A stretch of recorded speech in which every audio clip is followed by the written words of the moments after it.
your husband's mom is on your husband's side. Period. I hope you know that.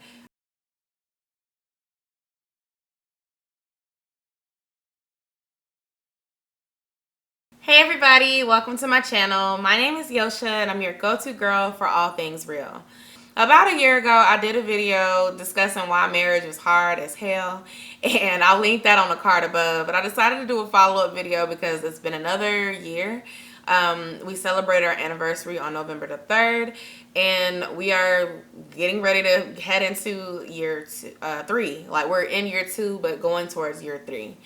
And this is just going to be advice that I can give anybody that is in a serious relationship, a long-term relationship.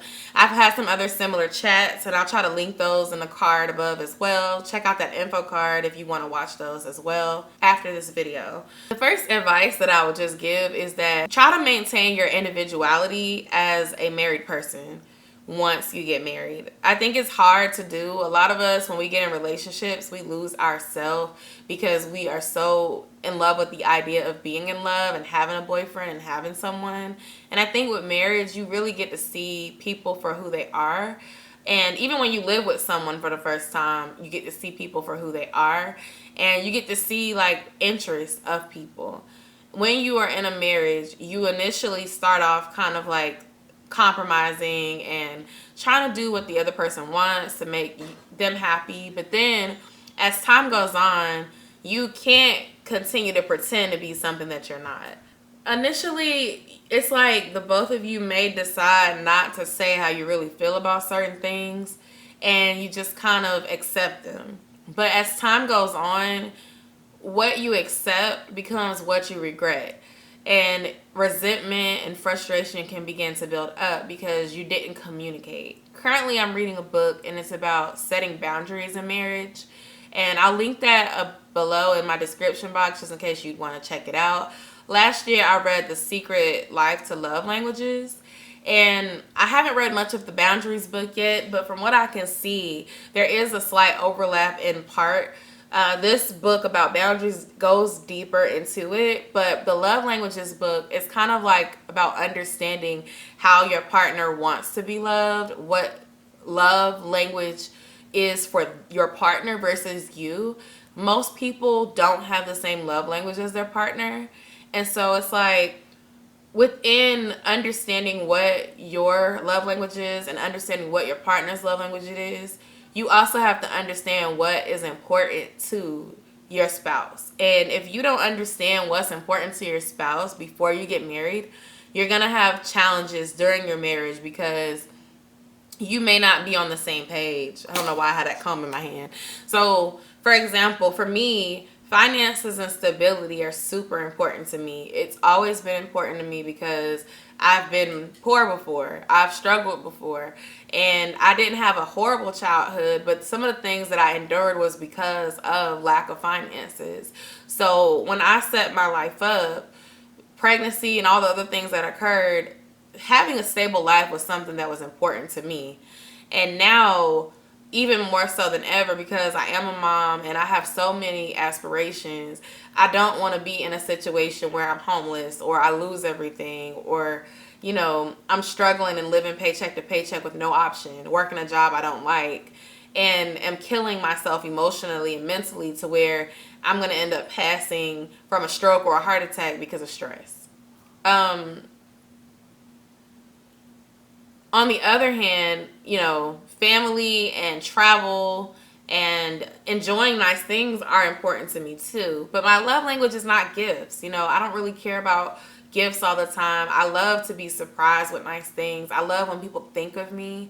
But I'm really more into acts of service and I'm into quality time. Those things are important. My significant other, on the other hand, he is very different. He does well with being left alone. He likes solitude. And he also is, whether he admits it or not, he's also big on quality time, but in just dosages with certain people that matter to him. And he is big on words of affirmation. Now, I think everybody can benefit from nice words, kind words, loving words being said to them. But a lot of men are big on words of affirmation because They like for someone to stroke their ego. They like for someone to remind them that they are capable, they are able. And when you have somebody who is encouraging you and making you feel like you can do it, it can inspire you to continue to go when you really don't feel like you can do it. So the love language thing is very important, but so is understanding boundaries and having respect for each other. And the thing is, when you're in a new relationship, you will kind of get afraid to speak up when something bothers you, so you accept things. Then time passes on, and the same things that were bothering you 6 months into the relationship are gonna be on fire, flaming it 6 years into the relationship, or 3 years into the relationship, or even once you move in together, because it's all the time, it's constant. So the advice that I can give is that you need to communicate your needs early. You need to communicate what you want early. And when you're dating people, for y'all that are single watching this, you need to communicate what you're looking for and what you want. And it's okay to change your mind, but certain things are not negotiable. Like, if you know that you want to be a housewife, you don't want to work, then you shouldn't date someone that's not capable of taking care of you. Period. You're going to settle. You're going to end up with that person. They're not going to be able to take care of you. You're not going to have what you want. That's not a negotiable. Now, something that I consider a negotiable is snoring. I would prefer if you didn't snore, but if you snore and you're tired and, you can't sleep without snoring, I'm not going to not date someone that's amazing because they snore.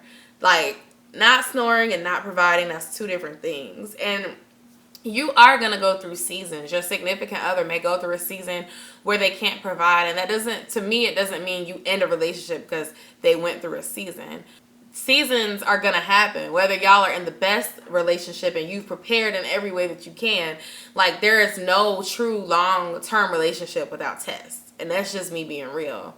But what I mean is, there's certain traits that you have to look for in a partner, but you also have to communicate your needs with a partner, because your partner cannot read your mind.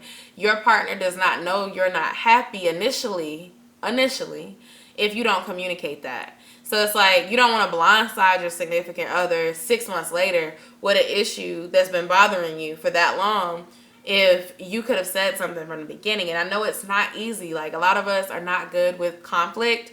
We're afraid of conflict. We're afraid of hurting our partner's feelings. But communication and being honest about how you feel about stuff helps to prevent issues. Another thing is, y'all, I don't know if I said this in the last video, but keeping people out of your relationship is very important. When it comes to family, when it comes to friends, you don't need to tell them every single thing that happens in your relationship. And I say that because it creates awkward environment, especially if you're a social person and your family and friends are around often. I made that mistake of sharing way too much information about my situation. And I'm not even just talking about on YouTube. I'm talking about just with people, period. And it really created awkwardness, drama, and judgment on my marriage and on my relationship with my husband.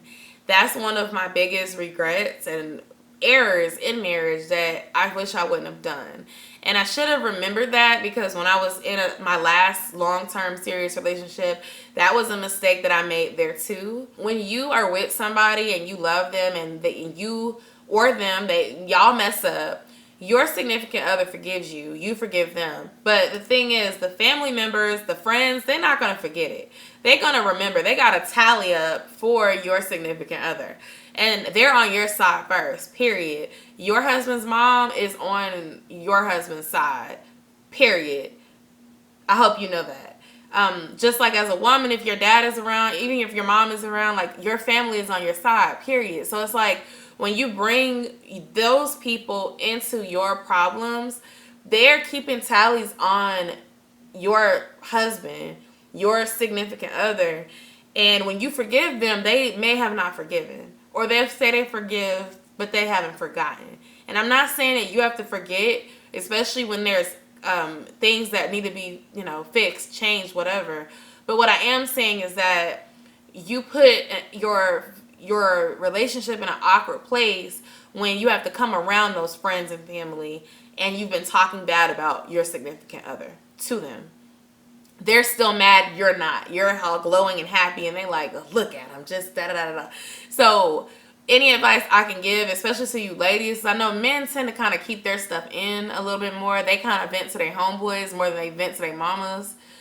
Some of them vent to their moms, but a lot of men kind of keep their stuff in. They might have like one trusted person.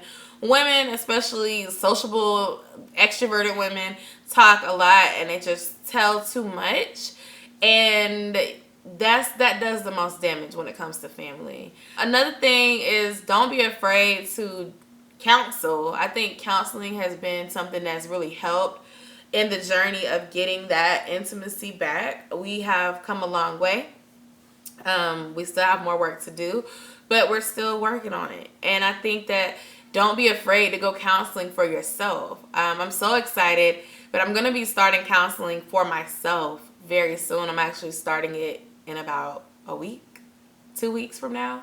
It's been overdue. I want to discuss the grief. I want to discuss the grief. I want to discuss the depression, the anxiety, the issues that I have personally. I feel like a lot of us that go into marriage and you're not whole, you bring your personal issues into your marriage. And it's like, you can't have two broken people come together because it's just a marriage of brokenness. So I'm excited about that journey because I want to get to being happy. As I've said in other videos, I want to get to the best version of myself. So my upcoming year is really all about growth and love and just putting the pieces together for myself. A physical fitness journey as well as a spiritual and mental fitness journey. And the last thing, and probably the first thing I should have said, is that you want to keep God in it, especially if you are a Christian, you love God.